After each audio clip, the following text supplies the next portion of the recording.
Hello and welcome. I'm Nicole Berry, the Executive Director of the Armory Show. Thank you all for joining us today for this virtual Curatorial Leadership Summit event. This is the first event in a series created by the 2022 Curatorial Leadership Summit Chair, Carmen Ramírez. Her theme for the 2022 CLS, which will culminate in talks at the physical fair in September, is What's in the X? Making sense of the Latin American Latinx art debate. Carmen Ramírez is the Wortham Curator of Latin American Art and founding director of the International Center for the Arts of the Americas, ICAA, at the Museum of Fine Arts, Houston. A globally renowned authority on modern and contemporary Latin American art, Ramírez has published extensively and curated numerous exhibitions, including the award-winning Inverted Utopias, Avant-Garde Art in Latin America, 2004 with Hector Olea, Beatriz Gonzalez, A Retrospective with Tobias Ostrander, 2019, Elio Oiticica, The Body of Color, 2006, Contingent Beauty, Contemporary Art from Latin America, 2015, Home, So Different, So Appealing with Sean Noriega and Pilar Tompkins, 2017, Joaquin Torres Garcia, Constructing Abstraction with Wood, Menil Foundation, 2009. In addition to her work with Latin American art and artists, Ramírez has published widely on a broad range of topics that include the relationship of this art to identity politics, multiculturalism, globalization, and curatorial practice. She's also conceptualized and implemented the ICAA documents of 20th Century Latin American and Latino Art Project, a major digital archive and book series focused on primary sources. In 2005, Ramírez received the Award for Curatorial Excellence granted by the Center for Curatorial Studies at Bard College. That same year, Time magazine named her one of the 25 most influential Hispanics in America. Some housekeeping before we begin. The chat function has been disabled, so please type any questions you have into the Q&A feature. We'll leave time at the end of our discussion for questions and hope to get as many in as we can. We're very much looking forward to an informative discussion with our guests. Thank you all for being with us today. Mari Carmen, I will turn it over to you to introduce your esteemed guests and begin the discussion. Thank you, Nicole, and good afternoon to all. Thanks to the Armory Show for hosting this event and to our speakers, as well as all of you for taking time out of your very busy schedules to be with us today. This first virtual session of the 2022 Curatorial Leadership Summit will take a close look at critical issues embodied in rapidly shifting labels such as Latin American, Latina, Latino, or Latinx that have come to define the conversation around two complex fields of artistic, curatorial, and art historical practice. For those unfamiliar or confused by these terms, Latin American art refers to the art produced in the 30+ countries south of the US border. The gendered Latina, Latino, in turn, indicates US born or based persons of Latin descent, including Chicana, Chicanos, Puerto Ricans, New Yorkers, Dominicans, Cuban Americans, as well as recent immigrants from Mexico, Central and South America, and the Caribbean. These migratory waves have transformed the United States into the largest, and the US Latino community into the largest minority group in the country, with more than 62.1 million Latinos, according to the 2020 US Census. This community is, with the exception of Mexico, larger than countries of this region, such as Argentina or Colombia. More recently, Latinx, a term coined in the mid-2000s, has come to identify gender-inclusive individuals of Latin descent. In every case, the adoption of these terms has been accompanied by intense cultural debates associated with broader questions about the capacity of these groups for self-determination. This is particularly the case with Latinx, which the Mexican Afro-Indigenous poet and artist Alan Peláez has defined, and I quote, as a wound as opposed to a trend that speaks to a collective history characterized by the extinction of indigenous populations, slavery, violence against women, queer, and transgender people, all of whom are invisible from the broader discourse of Latinidad. Why fuss about these labels? As post-structuralism taught us, to the extent that words can express conflict, they can also assist in bringing about change. That is, words indeed matter. In this context, Latin American, Latina, Latino, Latinx can be considered operative constructs, useful for identifying two extremely broad, culturally specific communities of artists and the distinct networks of producers and agents that support them. Despite the common legacies of religion, language, and a history of colonial domination and utopian aspirations, these artistic communities have, until now, been treated as distinct but related groups that at times overlap or are in contention with each other. The aim of this conversation, however, is not to engage in futile, nominalist discussions, but to use these terms as platforms to talk about critical issues embodied in each category. Issues that mainly concern artists and their inclusion or exclusion from artistic canons and markets. More important for our purposes is the fact that these artistic communities have, until now, interacted in a rather uneven playing field. Latin American art today represents the consolidation, after centuries of invisibility, of a market, gallery, and collecting infrastructure supported by auction houses, investors, and wealthy patrons from Europe, the United States, and Latin America. The development of this infrastructure, in turn, has been significantly aided by the unprecedented, if not previously unthinkable, commitment to this area on the part of major collectors and museums, from the Museum of Fine Arts Houston to MoMA, LACMA, and even the Metropolitan Museum of Art, among others. This process has also benefited from the significant expansion of academic programs and the professionalization of curators and area specialists, both in the US and in Latin America. According to the US Association of Latin American Art, there are 70 academic programs in US universities that offer Latin American art courses and 25 that provide specialized tracks. As a result, what was until very recently a marginal field of artistic production has now become a highly visible and influential arena for the exchange of both symbolic and financial capital. By contrast, in the case of Latinx art, its political origins in the civil rights movement, the intrinsic unmarketability of many of its early manifestations, as well as ingrained racial and class biases on the part of the US Anglo-dominated cultural establishment, among many other factors, have prevented its easy assimilation into the US mainstream.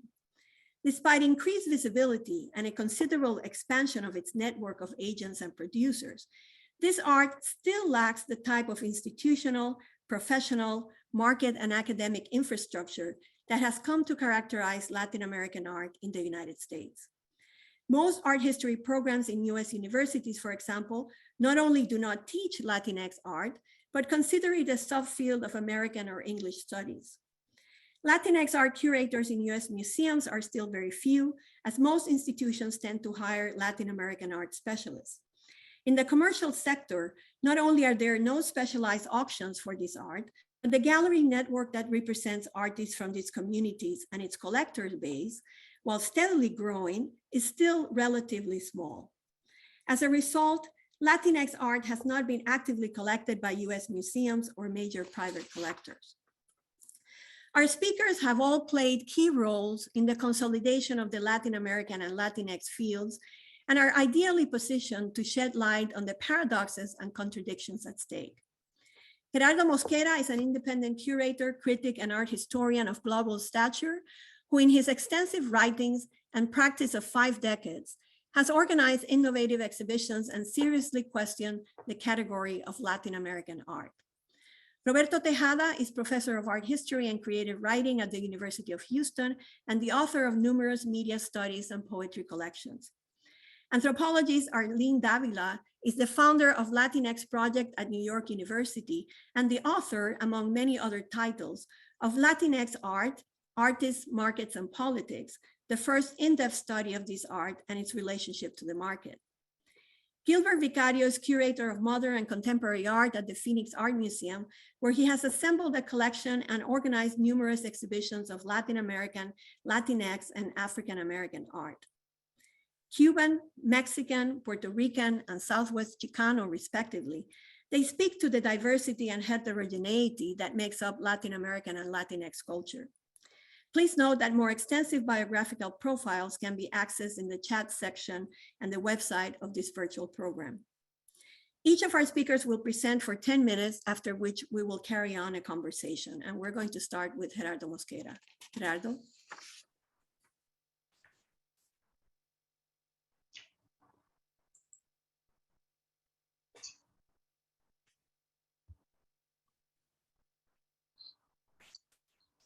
Okay, well, it has been said that the term Latinx is the beginning of a conversation. So I thank Mari Carmen Ramírez for inviting me to be part of it, despite being an outsider, the only one here who doesn't qualify as Latinx. And it's an honor to be in this panel with my fellow participants, who I admire. I accepted because I think that this conversation should be also undertaken from a Latin American perspective. Perhaps what has been more fruitful about the search of the term is that it has triggered a new and intense debate about the Latino presence in the US. Wittgenstein would say that sometimes words make things, or at least bring attention to them. As a Latin American curator and critic working internationally, I will only address the issue from this perspective. This might be convenient in two directions. On the one hand, it will open up a debate that has been almost exclusively circumscribed to Latinx artists, curators, scholars, etc., and endogamous to the US. On the other, it will make their colleagues in Latin America understand the question beyond our ignorance, which is sometimes the result of our arrogance, our lack of interest for considering it a very local discussion, and our prejudice. In my experience, what I find in general in the Latin American art field is that curators, artists, and institutions tend to keep a distance with, or even to exclude, artists from the Chicano, Nuyorican, Dominican York, and other diasporic communities in the US. However, many embrace and legitimate Latinx artists who keep what Arlene Dávila calls a national privilege. Those who were born in a Latin American country and with which they keep ties. This way, art gatekeepers in Latin America reproduce the perception of authenticity in these artists that make them also acceptable for the white North American establishment. So, diasporic Latinx suffer a dual exclusion in their own country and in their region of origin. I remember that when curating the initial Havana biennials back in the 1980s, I struggled to include diasporic artists in the event, which aimed to create a space for what in those days we called third world artists, curators, and thinkers.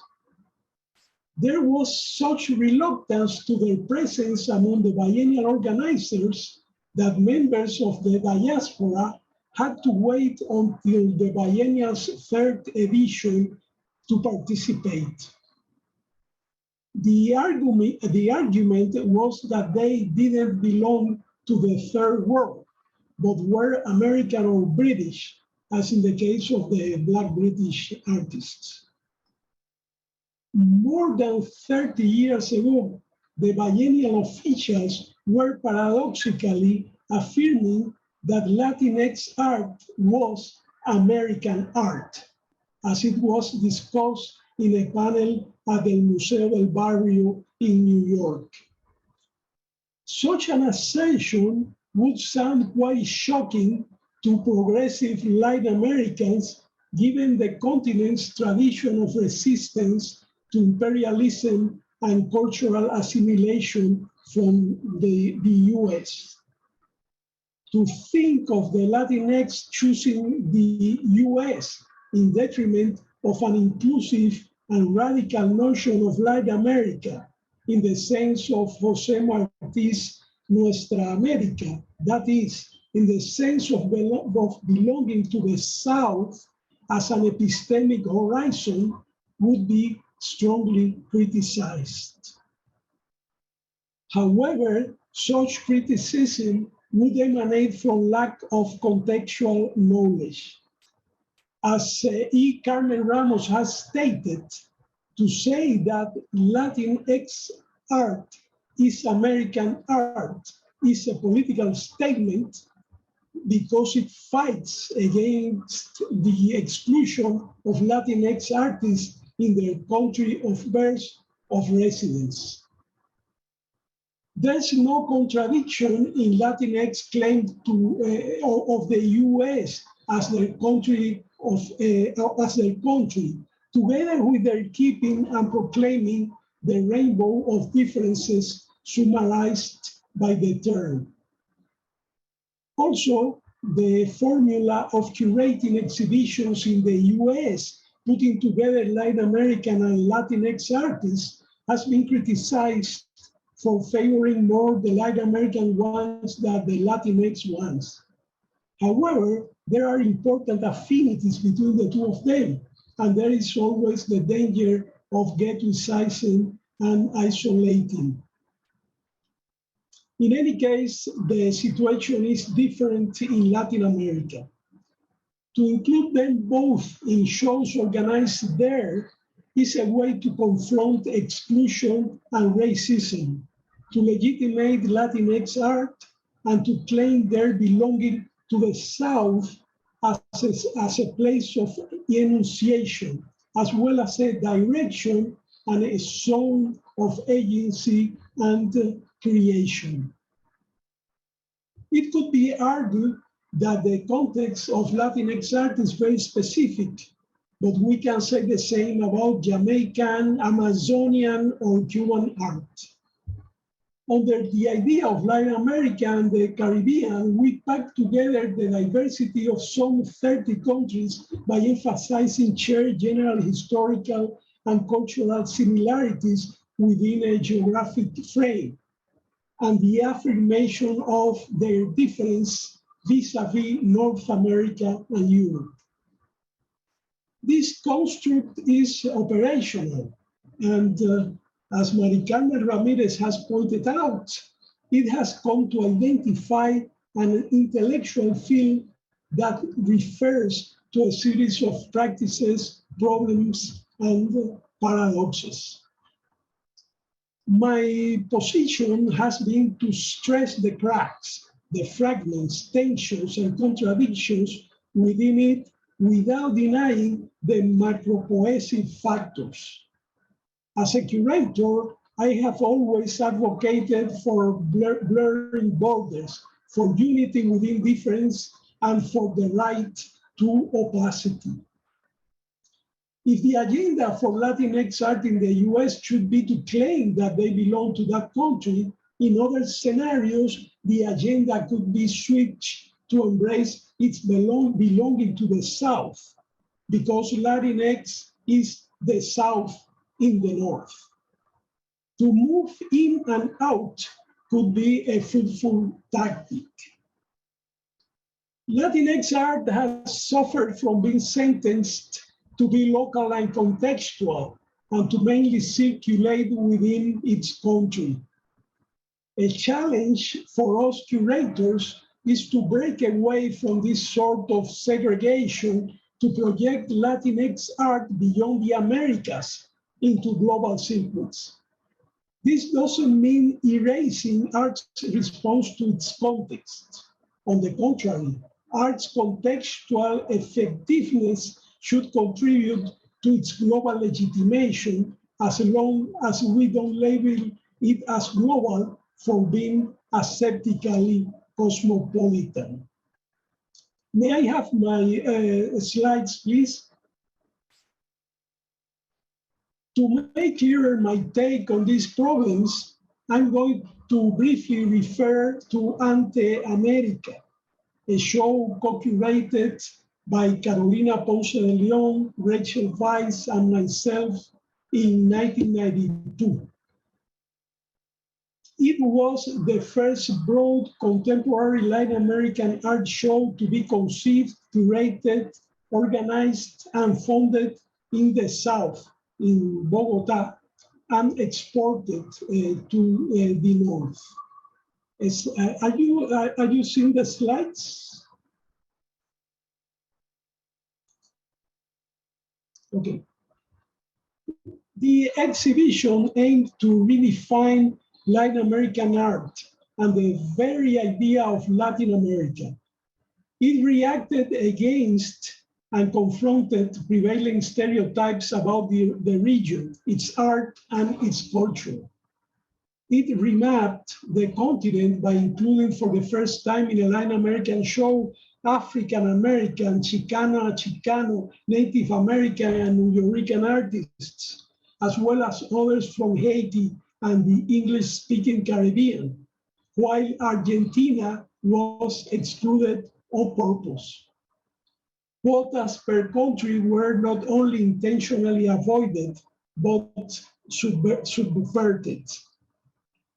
The show advocated for recognizing the heterogeneity of our societies and for affirming ourselves in the fragment. The curation and the catalog and work text were very critical to the many problems and inequalities in the country, and especially to narratives of integration that, as the notion of mestizaje, worked against true integration by covering the problems of our own otherness. So, the exhibition presented art from Latin America intertwined with the complexities and contradictions of its diverse contexts, assuming them even in the show's own structure. Ante America proclaimed its mixed, queer character, short its inauthenticity in response to all-encompassing accounts both in art, culture, and society. Now I am going to share a final slide in the screen. So let me see. Okay.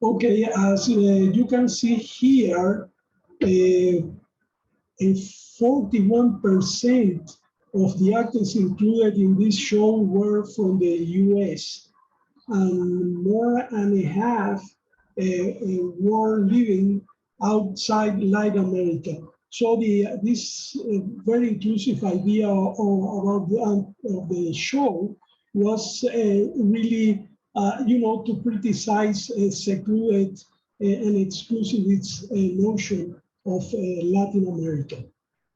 The show, as you can see, also was presented at the Centro Cultural de la Raza in San Diego during its US tour. Thank you very much.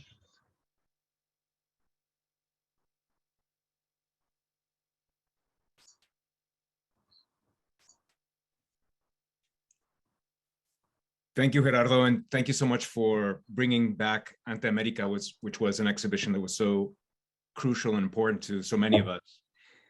Today, I'll only have time to focus on two artists who differ in terms of generational, geographic, and residential status, but whose formal practices enact a form of overturning: the veteran conceptual-based Chicana artist, Celia Alvarez Munoz, and the performance artist of Colombian descent, Jennifer Tamayo. And you'll be seeing images from Celia Alvarez Munoz's career as a graphic designer, and then a work that I'll talk about called Petrocoatl, Aztec God del Fin del Mundo, and Jennifer Tamayo's performance called La Cuidadora, which I'll discuss in a moment. So adding to what Mari Carmen has already asserted about Latinx art and its relation to social movements and to specific ethnic groups going back to the 1960s and 70s, I'd suggest that one important aspect of Latinx art is the degree to which its makers often seek to overturn fixed ideas that drive museum collecting practices, market forces, and university curricula. These often involve strategies that are critical of mainstream mass media images or commercial advertising, even as they make visible racial and ethnic figurations within institutional frameworks of global contemporary art. Born in El Paso in 1937, since the 1980s, Celia Alvarez Munoz has availed her practice with a bicultural archive that includes pre-conquest iconography, Catholic religious imagery, US Texas borderland stories, family lore, and often using vintage photographs, postcards, or other printed matter. All the while code switching between Spanish and English, between locations in the Southwest of the United States and the neighboring cultures of Mexico, as well as between so-called folk culture and mass culture. Alvarez Munoz often mines the implicit cultural and geographic biases of the art establishment and everyday life in US American consumer society. Alvarez Munoz began her career as a graphic designer in El Paso, Texas. In a 1961 work for the White House department store, she produced an ad that was aimed at aspiring young patrons of the store's, quote, junior circle mezzanine.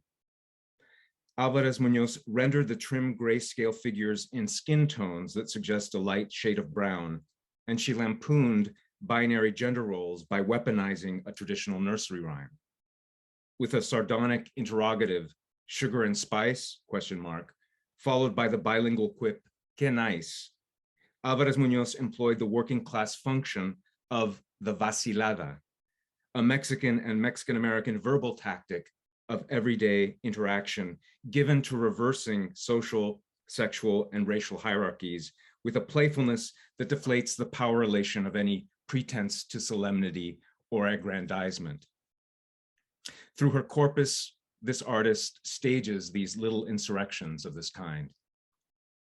Her conceptual multimedia works of the 1990s took similar aim at the dubious 5th centenary celebrations of the, quote, discovery of America, as in a work produced for an exhibition at the Mexican Museum in San Francisco entitled The Chicano Codices, Encountering Art of the Americas, whose curatorial aim was to, quote, reinstate the indigenous art form of the Codex as a contemporary Chicano artistic medium. Alongside works by Amalia Mesa Baines, Delilah Montoya, Gronk, and Harry Gamboa Jr., to name just a few, Alvarez Munoz created the installation Petrocoatl, Aztec God del Fin del Mundo. It included a polychrome sketch of an imaginary Aztec god, Petrocoatl, drawn in solid volumes, highlighting his deep brown skin and in a kneeling position. Uniquely covering Petrocoatl's entire head and face was a protective mask equipped with a respirator, as though the deity were prepared or preparing for chemical, biological, radiological, or nuclear disaster. To his right was a black vinyl sans serif wall text relating a parable in a voice that registered the adult recollection of a childhood reverie. Like the vacilada of sugar and spice, que nice, it uses folk culture as a decoy, in this case to talk about conquest, destruction, the destruction that is history, and environmental catastrophe. I won't read it now, but I can provide that later. Suspended to the left of the Petracuatl drawing were two framed photographs. One pictured an actual object, a feathered gas mask and respirator, enshrined against the fiery pink background. The other was a page appropriated from a 1980 issue of National Geographic, we're seeing it now, dedicated to the Aztecs. The magazine page depicted, quote, a ghost of the past, a semi-transparent rendering of the Great Temple looming over its ruins in an aerial photograph of downtown Mexico City. Álvarez Muñoz related the devastations of conquest and colonization to folkways in the measure of cosmological time, and to the ancestral future preservations of human life. Uncannily, given COVID-19 and our present-day health crisis of pandemic proportion, as this piece was reinstalled for the at the Houston Art League, a grandmother's prediction in this text meets the eternal return of a catastrophic history and the persistence of colonialism. It resonates today with contemporary activism like that of indigenous action media. In Rethinking the Apocalypse, an indigenous anti-futurist manifesto, the authors pose the life or death question on which futures depend. Why can we imagine the ending of the world, they write, yet not the ending of colonialism? Álvarez Muñoz draws uniquely from high modernist, conceptual, and minimalist art, as well as from Mexican-American language games and a self-reflexive appreciation of the folk imagination as the unacknowledged pedigree of avant-garde invention. Grounded in the cultural world of the US-Mexico borderlands, Álvarez Muñoz infuses conceptual art's tautological self-containment with accountability of human attachments, vitality, folkways, and the touch trace of the handmade. By contrast, the work of Jennifer Tamayo, a queer, Colombian-born, formerly undocumented Latinx writer and performer, merits comparison to that of Álvarez Muñoz. In 2019, Tamayo transposed her performing body into a site of media critique while animating ancestral knowledge to counter violent legacies of slavery and settler colonialism that haunt the present. Tamayo did this with her own body and in relation to the Nickelodeon television animated cartoon figure, Dora the Explorer. In a statement, Tamayo writes that if Nickelodeon's Dora the Explorer was perhaps a whitened fantasy of the late 1990s so-called Latin explosion, or a digital production of deracinated pan latinidad ready-made for mass consumption, then my various performance poetry projects, loosely titled La Curadora, take on the digital properties of hyperlinks, glitching, and memeing to develop a poetics of annotation that critiques Dora the Explorer's enduring participation in the embodiment and deployment of global white supremacy as an infectious virtual corpo reality, end quote. Tamayo suggests that insofar as the project of Latinidad and the internet culture begin to enter households during the 1980s and 1990s, Dora the Explorer can serve as a critical site of inquiry to counter the mainstream media production of Latinidad as something fluid, placeless, and amorphous. Tamayo as Dora sets into motion a complex system of analogies that connects the surveillance state, the capitalist machine demanding fuel in the form of laboring immigrant bodies, to the Stephen Sondheim Leonard Bernstein musical West Side Story, and the performance transposes Freud's 1905 case study, fragment of analysis of a case of hysteria, onto the Dream Act of 2011, but substituting the name of Freud and other identifying terms with the characters Dora, Boots, Diego, Swiper from Dora the Explorer, a mashup that includes Cuban-American artist Ana Mendieta, Ida Hauer, the Dora of Sigmund Freud's case study, all of these transposed onto a queer or subordinate desiring subject lost in tyrannical nightmares of domination over precarious or destitute life. In her Dora performance, Tamayo so disrobes from Dora Explorer's drag into Black lingerie as to conflate also Madonna's 1984 iconic pop song Borderline with Gloria Anzaldua's Borderlands, La Frontera. She writes, this borderland between our subjectivities, a cave so grand it glitters like a cut. Cross dresses into the threshold space where what one considers a border crisis, a crisis of limits, she now writes, is really a crisis of the body, and it, the body, threatens limits and has its own limits brought into question, end quote. The shifts in tone and mood are as abrupt as news feed on the social media, now intimate, now laughable, now sinister. Tamayo's art typifies one tendency of Latinx art, energizing alternate geopolitical locations, often staged across landscapes residual to the original brutality and theft of colonial settlement. This Latinx aesthetic is concerned with the hemisphere's violent underside of history. It is a work in progress currently enlivened by a generation of multiracial, queer, and gender fluid artists and activists crafting pathways for discussing the X in Latinx art. I'm going to quote the poet and scholar that Mari Carmen also quoted, Alan Pelais Lopez, who argues that the Latinx is not for everyone. Transgender and gender nonconforming Latin Americans living in the US have used the X as a reminder that their bodies are still experiencing a colonization invested in disciplining them to fit a standard gender identity, gender presentation, sexual orientation, and a particular sexual performance, end quote. For Pelais Lopez and for poet performers like Jennifer Tamayo, the X is a scar that exposes 4 wounds that Pelais Lopez nominates as being the legacies and histories of settlement, anti-Blackness, femicides, and inarticulation. Artists like Álvarez Muñoz and Jennifer Tamayo, therefore, typify one aspect of Latinx art and its development from social movements that gave visual legitimacy to forms of ethnic affirmations. By contesting convenient institutional narratives like the 5th centenary celebrations around the discovery of America, or by rejecting the contemporary corporate expediency of a Latinidad that is fluid, placeless, and amorphous, they animate the complexity of the broad category of Latinx and grapple with its contradictions. I look forward to answering questions and entering into conversation with my co-panelists. Thank you so much.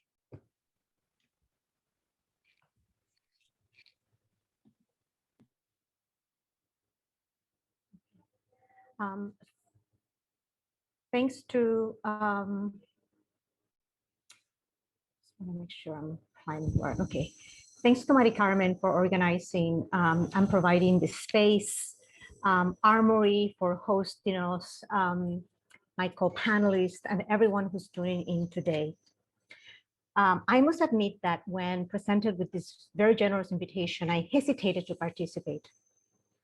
In part because I was concerned that the discussion of Latinx art was framed as a debate. My immediate thought was, what exactly is there to debate? The existence of Latinx artists, their need to be seen, recognized, visibilized in contemporary art. Is it the fact that these artists are finally getting some visibility, a debate? Perhaps because it represents a challenge to the overwhelming dominance of Latin American art as the only frame for understanding US Latinx artists. Perhaps because it forces us to grapple with the historical disinvestment in Latinx art. I'm a Latinx studies scholar who has written for over 20 or so years within the field of Latinx studies, where the existence of Latinx people, Latinx literature, history, and Latinx studies as a definite field is not an issue of debate. It is understood and assumed that there is Latinx creativity and that Latinx studies is indeed a different field from Latin American studies as a regionally specific field of study.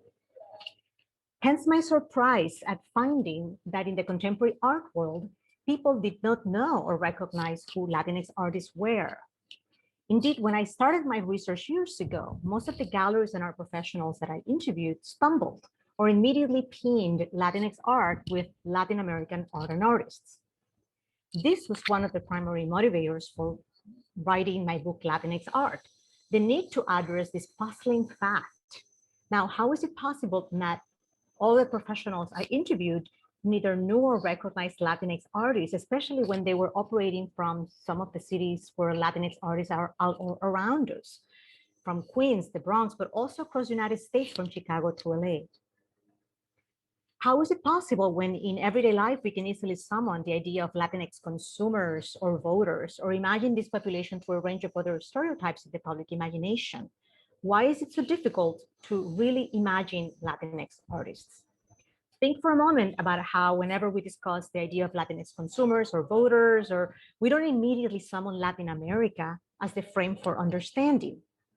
Why then are Latinx artists repeatedly and historically pushed, relegated, and forced to be in conversation and share space with Latin American art? Why this dominant framing when many, if not most, Latinx artists have not been to Latin America in their lives? When their frame of reference are US dynamics of race and class, when it is living in multi-ethnic and racial communities in the United States that informs their work, rather than Latin America. In my view, this constant linking of Latin American and Latinx art cannot be seen but as part of the larger racialization of Latinx people in this country as forever foreigners.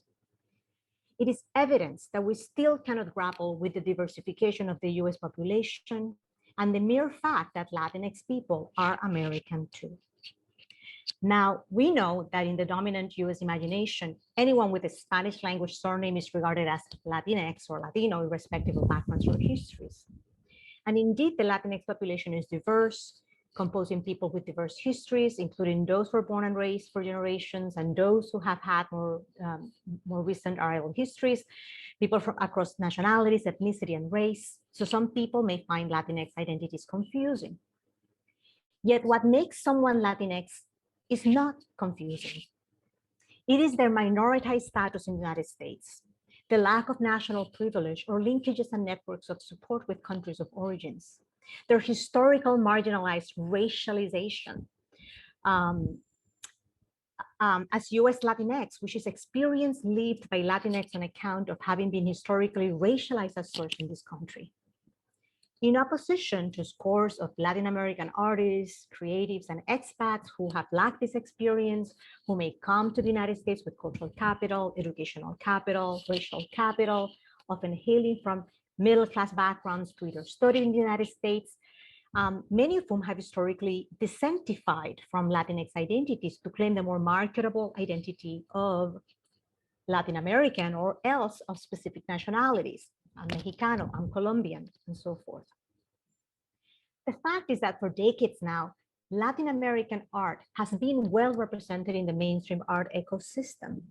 In international art fairs like Armory, scores of galleries from Mexico, Argentina, Sao Paulo, Brazil are representing artists from these countries are relatively commonplace. What is new, and we have not seen the spaces until recently, are Latinx artists. Artists who were born, raised, who work in the United States, whose primary reference is the United States. These are the artists who have been doubly marginalized. For sure, from mainstream museums and galleries, but also, as we heard already, from Latin American museums and galleries and scholarship too, which have relegated these artists to either an addendum or a side note. Now, this is the key issue at stake now, in my view, and that of many Latinx artists, curators, scholars who have been spearheading what I call the Latinx art movement. And I point you to follow the US Latinx Art Forum that has been doing really amazing work in visibilizing Latinx art in this regard. What we're doing is facing the present need for addressing this historical disinvestment in Latinx art, which requires that we create spaces to finally see Latinx art for what it is, as American art broadly conceived. Instead of continuing to limit Latinx art to the single Latin American art conversation, which only contributes to furthering the problem by subsuming Latinx to a conversation where they have been historically marginalized. The proposal then is to finally begin to invest in Latinx art, to create a necessary infrastructure in terms of institutions, collections, archives, and scholarship focusing on Latinx artists that allow us to fully explore and highlight Latinx creativity, which the needed care and attention to the complex multiplicity and diversity of contemporary Latinx artists. Now, this is what we're doing in the Latinx Project at NYU, a space dedicated to exploring Latinx art, culture, and scholarship in its diversity at NYU. And again, it's kind of outrageous that we've only been working since 2018, that NYU, one of the institutions with longstanding institutes of all types, did not have a space for Latinx art. This is what the X means to me. Now, for sure, we are familiar with what the X does in challenging gender normativity by embracing fluid and more expansive identifications. But what the X is also doing is calling attention to other types of identities that also have been invisibilized in dominant conversations about Latino identities, especially by centering race, ethnicity, and class in these conversations. What the X does is challenge dominant and vague Latino projects that have been mentioned already, what I call the Univision or Telemundo Latin look, that prioritize either white-centered definitions, but also the linking to Latin America as the authentic definition of Latinidad. The X is saying, hey, that myth of a homogeneous Latinidad that you could put everyone in the same checkbook or rubric is totally passé. No one is buying it anymore. Afro-Latinx communities, indigenous Latinx communities won't stand for it. These artists and groups are demanding representation, as are also Latinx communities across the United States. Hey, don't just focus on Los Angeles and New York City. We're everywhere. Give us a space to examine our diverse genres, methods, and approaches and themes that concerns our work that go beyond those that have historically dominated the Latin American conversation, such as migration or identity. What Latinx is doing is providing the vocabulary to create visibility and start a conversation that brings awareness to the diversity of Latinx communities that have been lost by the constant need to narrow Latinx in order to more easily fit into the dominant Latin American art conversation. What the X also does is bringing attention to the need for all American museums to acquire, collect, and exhibit works by artists who are part of a population that is almost 19% of the total population of the United States, yet totally invisible in art spaces. In other words, to understand Latinx, we have to center race and class in the United States and address the racist underpinnings of the contemporary art world that have long invisibilized these artists head on. Now, finally, some will argue that Latinx is confusing because anyone can identify as Latinx, and because, in fact, many Latin American creatives are also embracing this category because now it's fashionable, right? Now there's some interest. To which I say, let's remember that while this may be true, the same is not true for Latinx artists in regard to Latin American identities. Latinx artists are not so easily able to claim Latin American identities because they lack the national privilege or recognition as nationals in their home countries, and because they lack the linkages with national art elites and stakeholders in Latin America that allow them to benefit from the networks of support that have been built over the past 20 years for Latin American art and artists. In other words, we must remember that identities are never really vague and confusing when we center matters of power and access, and really examine who remains at the borders of dominant categories and representations. And this is exactly what Latinx is summoning us to do.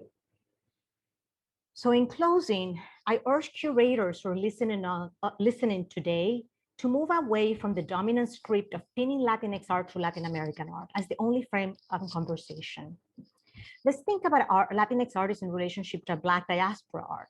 Let's examine their work in relation to urgent themes such as gentrification, environmental racism, and displacement, which are some of the issues informing the exhibitions we hosted at the Latinx Project, but they're barely a start. In sum, it is time we recognize Latinx artists belong and must be included in any contemporary art conversation exhibition, no matter whether the topic or the focus is, just by the mere fact that they are producing work that is urgent, strong, diverse, and relevant to all types of conversation. Thank you very much.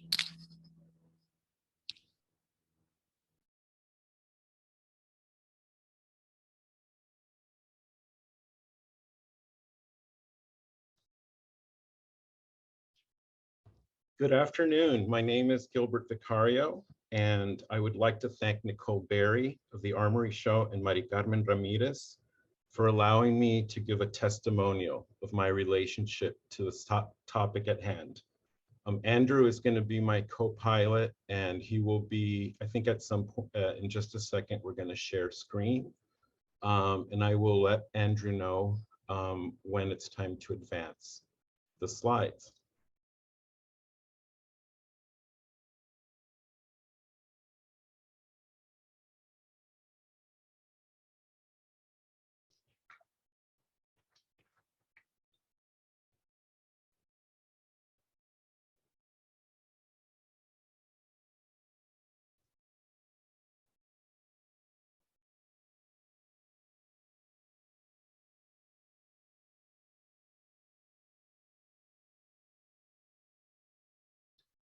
Thank you, Andrew. So we can go to the first slide. I begin my presentation with a little scene work by Luis Jimenez entitled Doll from 1969. Created the same year, Norma McCorvey, known by the legal pseudonym Jane Roe, filed a lawsuit alleging that Texas's abortion laws were unconstitutional. While admittedly strange within the oeuvre of Luis Jimenez, I use this ghostly image both in solidarity with a nation outraged at the dismantling of what is argued to be a woman's right to choose, and as a way to underscore what always seems to be the diminishment of the voices of the brown body and brown artist. I would like to contemplate the notion of self-determination and the role that it has played in the current political reimagination of our Latin selves. Next slide. In order to do this, I feel it is important to acknowledge my own path towards this moment. I emerged into the field of contemporary art during the period following the culture wars of the late 1980s and early 1990s. In 1989, you may recall Senator Jesse Helms' outrage at this image by Andres Serrano, Kiss Christ. The so-called culture wars, described in 1991 by James Davison Hunter, a sociologist at the University of Virginia, as a struggle to define America had begun. Next slide. I recall this debate and how it unfolded during the beginning years of the 1990s.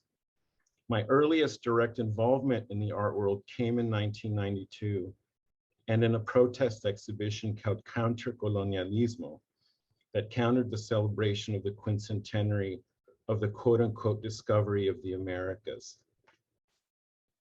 I worked on this exhibition as a college intern, and as far as I can recall, it included the works of James Luna, John Quick-to-See Smith, Julia Sinigini, Alfredo Quiroz, and others.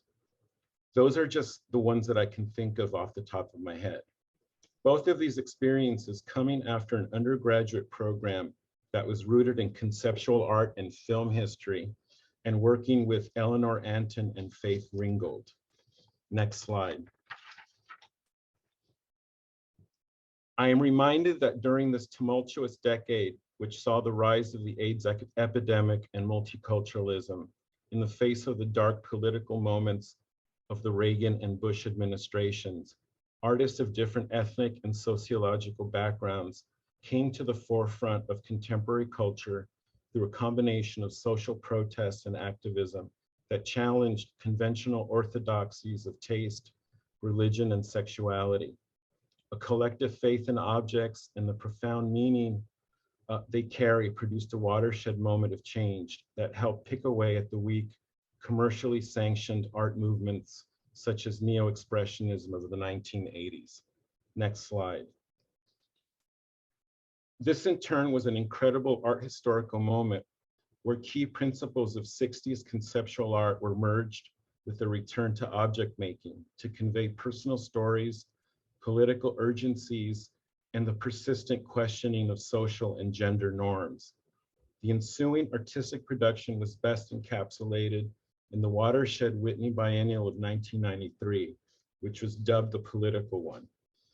Perhaps more pointedly, though, was the exhibition Black Male, Representations of Masculinity in Contemporary Art, curated by Thelma Golden, that unpacked the polemics of representation of African-American men in the post-civil rights era. Moreover, it was a profound moment of pedagogical change, where the field of art history adopted a more expansive intellectual breadth, incorporating multiple fields of inquiry. This discursive artillery included psychoanalysis, literary criticism, history, philosophy, and gender studies that provided the intellectual ammunition needed to counter the Eurocentric modernist narrative of contemporary art. Aside from the previous noted exceptions, Andres Serrano, Felix Gonzalez Torres, Daniel Martinez, I will add Guillermo Gomez Peña and Coco Fusco. It was also a time where alternative spaces across the country, Centro Cultural de la Raza in San Diego, Mars Art Space in Phoenix, Mexicarte in Austin, Texas, Intar in New York, Exit Art in New York, along with ethnically specific museums such as the Museo del Barrio, the National Museum of Mexican Art in Chicago, the Mexican Museum in San Francisco, did most of the heavy lifting for brown artists and those outside of the mainstream. Next slide. This convening is also an opportunity to celebrate individuals such as Dr. Amalia Mesa Baines, artist, curator, historian, and cultural critic. She took matters into her own hands and understood that identity is complicated, that Chicano and Latino artists do not live in a bubble, and that it was important to create conversations between Latino artists of the US and artists of Latin America. I was exposed to her practice early on and was able to experience some of her exhibitions, including Ceremony of Memory, New Expressions in Spirituality among Contemporary Hispanic Artists, and Ceremony of Spirit, Nature and Memory, which she co-curated with Victor Zamudio Taylor. Next slide. So this brings us to the present moment and an opportunity to think about the use value of Latinx and how it can work in curatorial practice. Despite the presumed objectivity, inclusivity of the term, I can only approach it from a very specific subjective place. The slides that you're seeing are from a current exhibition at Phoenix Art Museum called Desert Rider that begins by asking the question, what does Latinx mean in the Southwest? Next slide.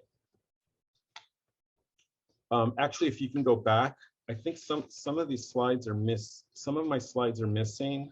And so I will jump a little bit. The work of Liz Cohen celebrates the contribution of the lowrider model who influenced the fashion, attitude, and wider recognition of lowriding, even as their own labor, personas, and contributions have been diminished and largely erased within the history of lowrider culture. And now I'm hoping that there's an image of Jose Villalobos, the saddles. Can we move forward?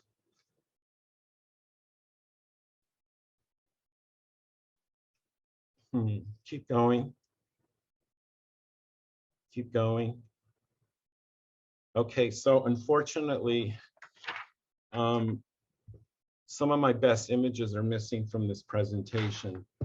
The work of Jose Villalobos also deals with conflating the lowrider with the horse saddle to create a hybrid lowrider saddle, intentionally confronting issues around machismo, toxic masculinity within the car and lowrider culture.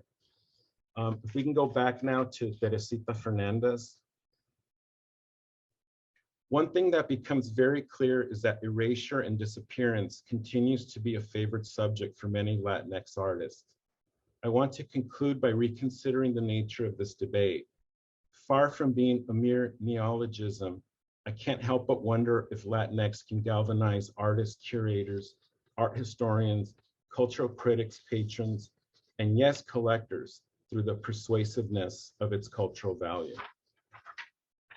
Final slide.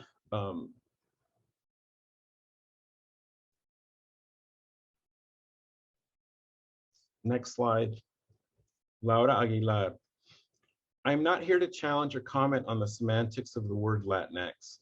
In fact, I feel it's the least interesting part of the conversation, but really to think about the term not so much as a label, but as a symbol, one that acknowledges our complicated history and reminds us never to forget the work that was done to get us to this place. Or are we forever destined to become the ghosts of identity? Thank you.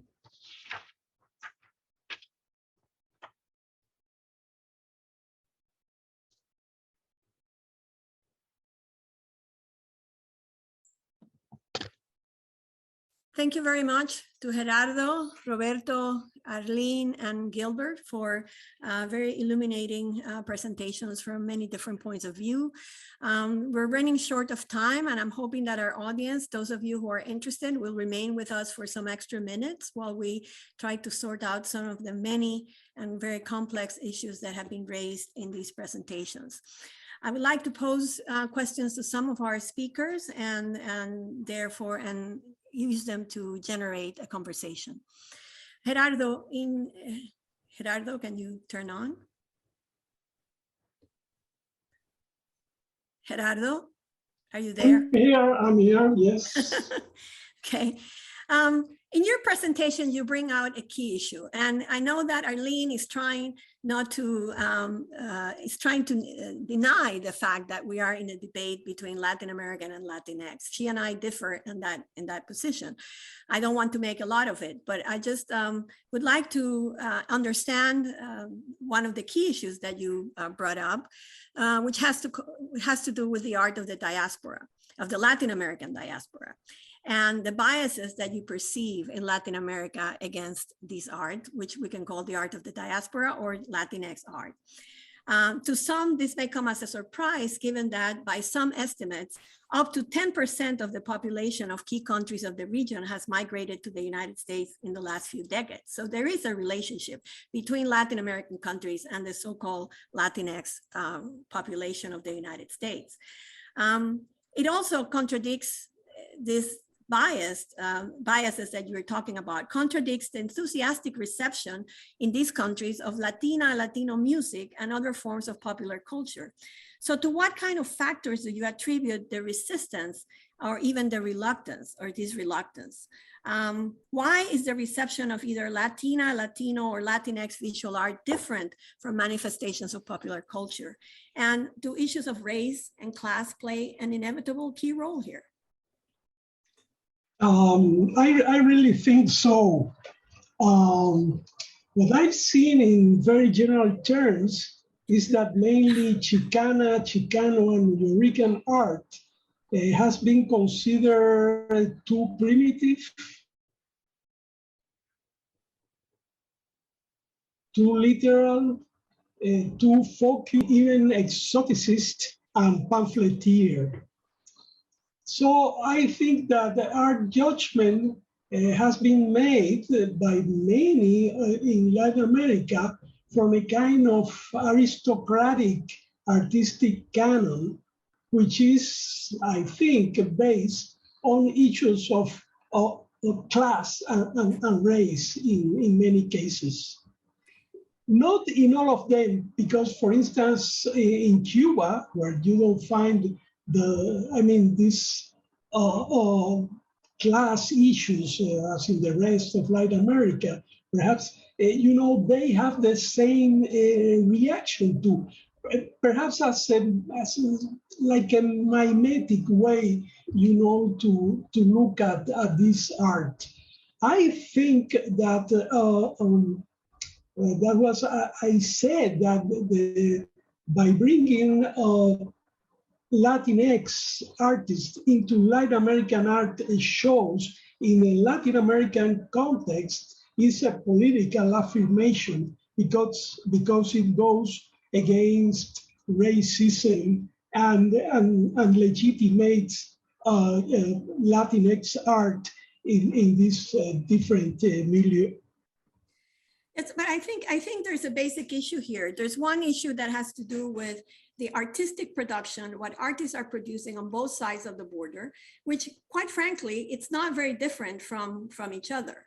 I mean, the images that Roberto has shown, that Gilbert has shown, that you have shown, artists are using the same strategies. They're referring to their cultures of origin, they're referring to their popular culture or their racial, political issues. So it's one thing that we need to distinguish the artistic production, what artists are producing, and the infrastructure of market and institutions, that sets up all of these categories, to separate the artists and to address other issues.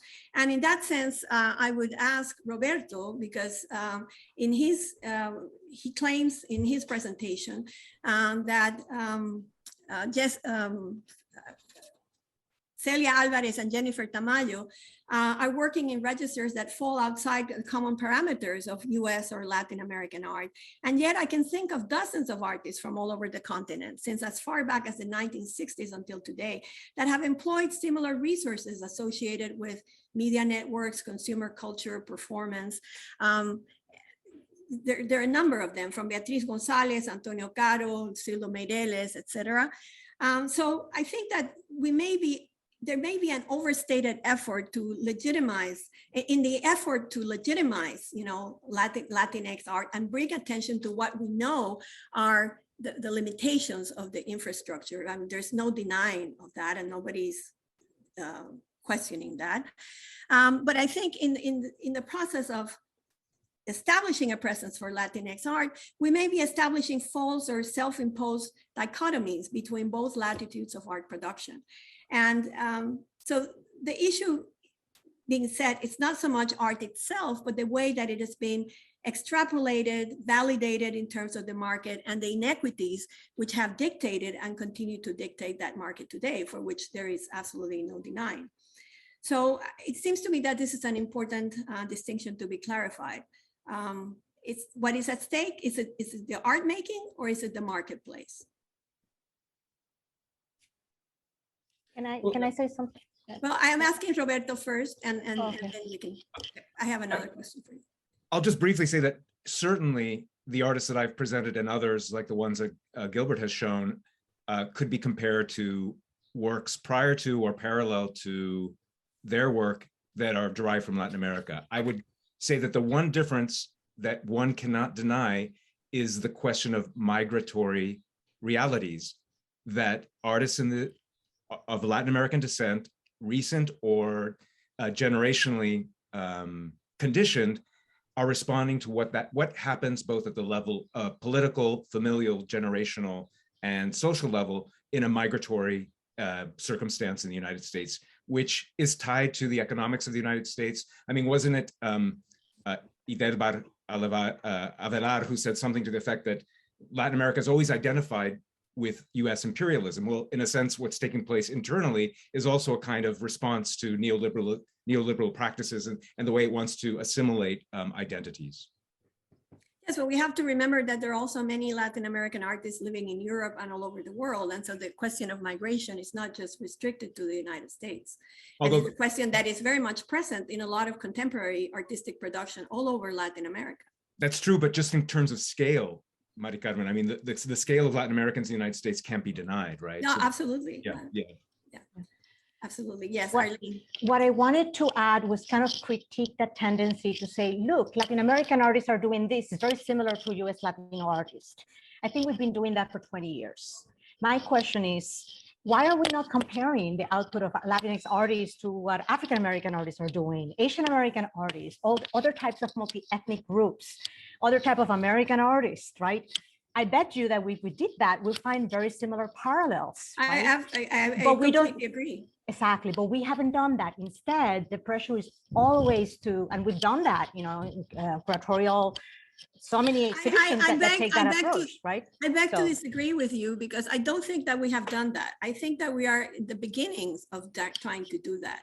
I think that for a long time, you know, these two areas have been separated, and a number of us have for many, many years have been saying that we have to start looking at the affinities, the similarities, and the differences between these two areas. That research has not really been done. It's only begun in the last few years.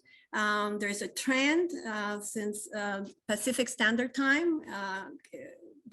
What I'm saying is that I'm more interested in other types of comparisons. And there's a trend right now in many exhibitions organized by even Latinx artists, curators, I'm sorry, to bring these two areas together. But it's really an untrodden territory so far. So I agree with your assessment of Latinx. We're all in agreement with that, but that doesn't mean that we have to eliminate the Latin American component from the equation so quickly. You know, it may be, and from my point of view, that Latinx art will predominate in the United States because that's their territory. But there's still many areas, you know, to be investigated, to be researched in terms of how these two areas relate.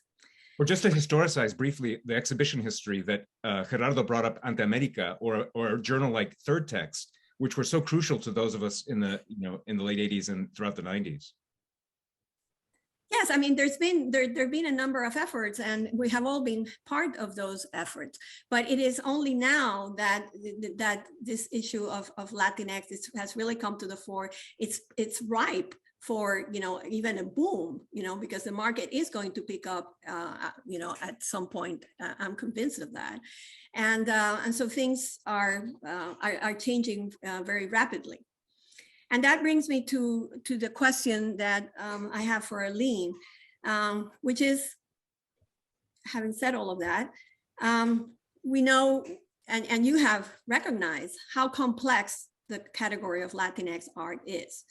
I have been in a number of situations where we're considering Latinx artists, which used to be Puerto Ricans, New Yorkers, Cuban Americans, artists who have been born or reside here in the United States.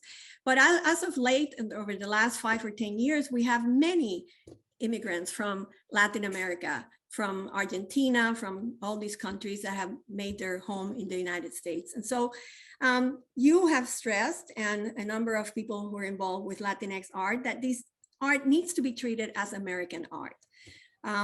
But what happens to Latinx, so-called Latinx artists who have strong ties to their cultures of origin, and even though they reside in the United States, do not identify themselves with the US cultural values, or they do not identify themselves with US cultural values, or will give up their nationality to become American artists. So isn't that too homogenizing of a goal?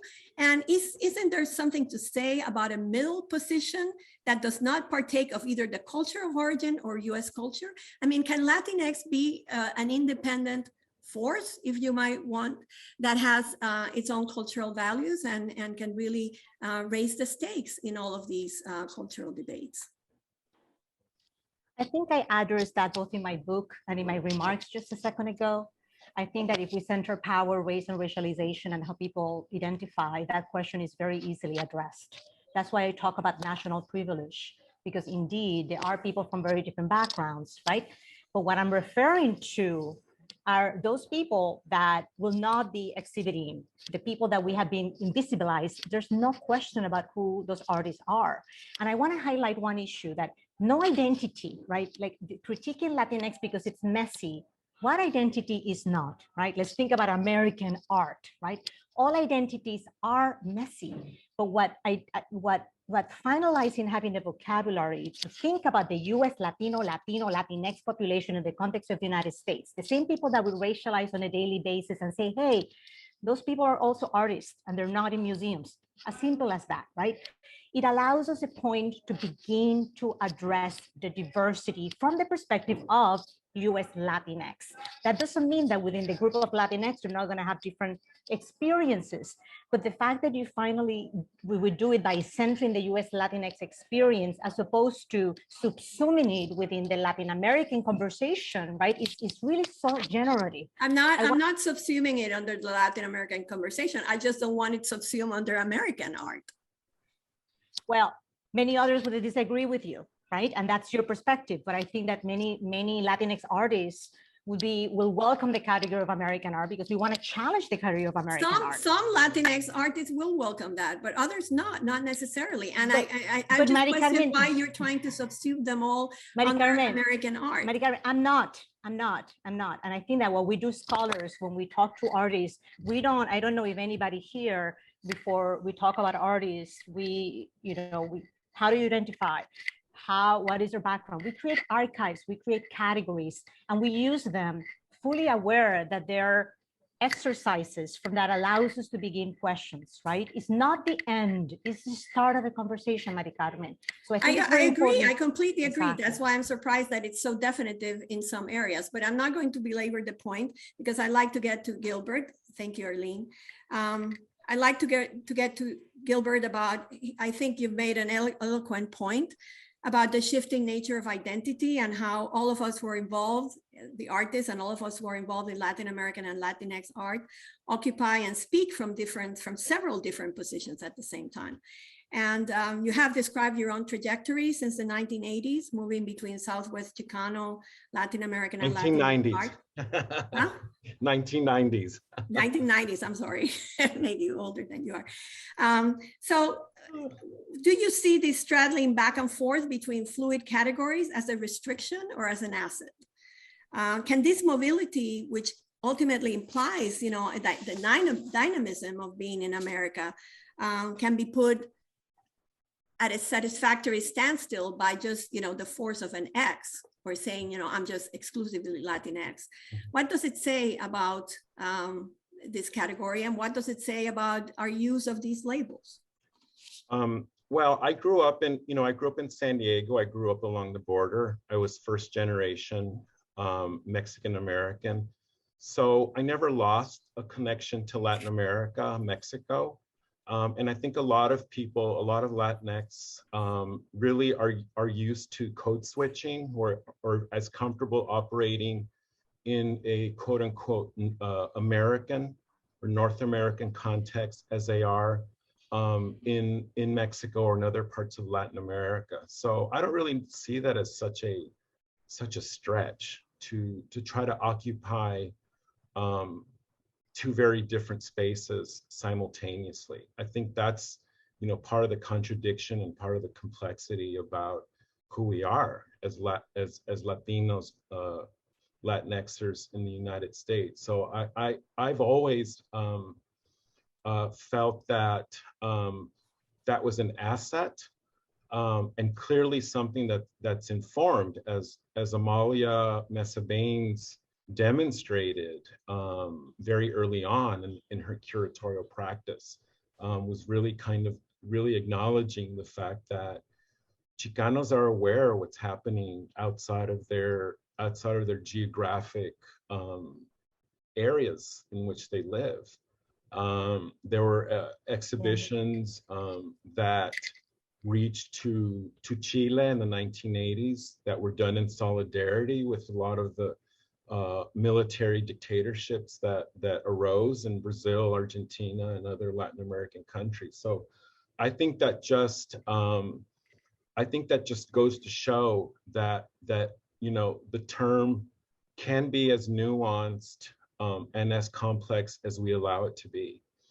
And it certainly has informed the work that I've done, the work that you and I did in Houston, and moving forward.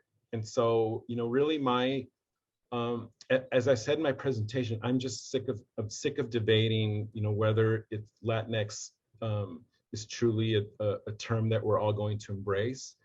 But let's just use it as an opportunity to build content. And it's really, you know, I hear a lot of people are get very upset when that term is used. We've gotten hate mail here at the Phoenix Art Museum. It's like, how dare you use that term? I disagree with it. And there's a lot of sort of reactionary, there's a lot of strange sort of reactionary around the use of that. And I think in some ways it makes me want to lean into that and, you know, see how far we can take it. Okay. So I think we're getting very close to our time. We have I was just going to say that. Thank you. A minute left. Yes, I think, do we have time for at least one or two questions from the audience? Yeah, I think there are a lot of comments in the question and answer section. It would be great if someone has an actual question that they want to ask. There's quite a bit of comments. I see a lot of comments. I don't see questions. Yeah. Anyone have any questions that we can? I think some are coming in now. This is a pretty specific one. Why was Argentina left out of Anti-America? Is there a transcript available? This will be recorded. It is being recorded and will be available on our website. How do each of you negotiate Haiti in this conversation? Why don't we end on that? Where are you seeing those? I don't see those questions. I'm sorry, but there. If you scroll down, there. Okay. Yeah. How do each of you negotiate Haiti in this conversation? Is a question that someone has. Would someone like to tackle that? I want to say that that's one of the exactly the conversations that I believe the Latinx art conversation is bringing about, especially because of centering so much issues of race and ethnicity. And what's exciting is exactly that, is calling attention to not only the erasure of groups within the category of Latino, but also critiquing the way in which Latin American art has been consumed, marketed, written about, which, as we know, has historically, and I know Maria Elena Ortiz has written about this, people like Tatiana from Rutgers University have the incredible anti-Blackness in Latin American art that has historically absorbed Brazil, right? But totally excluded Haiti, right? And we see incredible, not only in regards to Haiti, but also indigenous Latin American art, Black Latin American art. So I think that's another reason why I don't think that limiting the Latinx conversation of US Latinos in this country to Latin America is a fruitful one, because the category of Latin American art is just, is sedimented with racist understandings and limitations, you know, and in order for Latinx to be part of that conversation, we have to get rid of the category of Latin American art to start, and really centered all the indigenous Latin American artists that are never being regarded, not only Haitians, but Central Americans. And some, do not get me started. Haiti is just a start of so many erasures in the category of Latin American art that are way overdue of analysis. Gerardo, do you want to answer the question about why it wasn't Argentina in Anti-America? Well, you know, it was a kind of curatorial joke, but it was also a statement, because at the time, Argentina was like the most well legitimized country in Latin America regarding art. So it was the time of, by excluding Argentina and having several artists from Jamaica and from Haiti and the Chicano, Chicana and the New Yorkers, so we were just, touching a raw nerve. So it was a curatorial statement. And that said, I'm not saying that I don't want to exclude Argentina from out of Latin America, but it was just that. There's another question about how the Caribbean can be involved in the Latinx discussion.